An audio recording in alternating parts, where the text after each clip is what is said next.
আজকে একটা অন্যায় কাজ করেছি, বিচারপতি, এমনও অনেক বিচারপতি আছে কিছু ঘুষ খেয়ে সে বিচার উল্টে দিয়েছে, আপনাকে আপনি দোষী নির্দোষী বলে প্রমাণ করে দিয়েছে যে আপনি খালাস, আপনার মুক্ত। কিন্তু এই বিচার আল্লাহর দরবারে আবার হবে কি না? আল্লাহ রাব্বুল আলামিন সূরা 3-এর শেষ আয়াতে বলেছেন, আলাইসাল্লাহু বিআহকামিল হাকিমিন। হাকিম শব্দের অর্থ হলো বিচারক। আল্লাহ বলতেছেন, হে নবী, আমি কি সকল বিচারকের শ্রেষ্ঠ বিচারপতি নই? দুনিয়াতে ছাড় পেয়েছি, পার পেয়ে গেছি, গোপন অন্যায় কাজ করেছি গোপনে, কিন্তু কেউ প্রকাশ করেনি, আমার বিচারও হয়নি, পার পেয়ে গেছি। মনে মনে চিন্তা করতেছি, খুব খুশি হলাম। কিন্তু যেদিন আল্লাহ ধরবে সেদিন কি বাঁচার উপায় থাকবে না। সেই জন্য দুনিয়াতে আমরা যতটুকু ভালো কাজ করি না কেন, আর যতটুকু মন্দ কাজ করি না কেন, গোপনে হোক আর প্রকাশ্য হোক, কেউ দেখুক আর না দেখুক, কে দেখতেছে? আল্লাহ দেখতেছে। আর যেদিন আমাদের দুনিয়ার জীবন শেষ হয়ে যাবে, আল্লাহ যেদিন বিচারপতি হবে আর আমরা সকলে আসামি হব। মুহাম্মদ সাল্লাল্লাহু আলাইহি ওয়াসাল্লাম বলেছেন, প্রত্যেক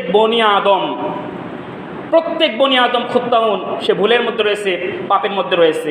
তবে এই বনি আদমের মধ্যে সর্বশ্রেষ্ঠ তারাই যারা ভুল করে আল্লাহর কাছে মাপ চেয়ে নেয়। জোরে বলি সুবহানাল্লাহি বিহামদিহি। যারা অন্যায় কাজ করে কিন্তু আল্লাহর কাছে কী করে? মাপ চেয়ে নেয়।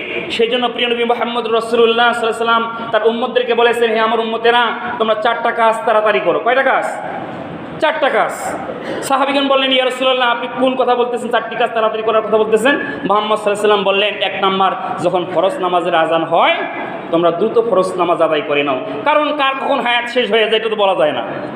1 নাম্বার কি? ফরজ নামাজের আজান হলে দ্রুত তোমার কি ফরজ নামাজ আদায় করে নাও। 2 নাম্বার, আল্লাহ নবী মুহাম্মদ সাল্লাল্লাহু আলাইহি ওয়াসাল্লাম বললেন, যদি বাসা বাড়িতে বিয়ের উপযুক্ত মেয়ে থাকে, আল্লাহ নবী বললেন তাড়াতাড়ি তাদেরকে বিয়ে দিয়ে দাও।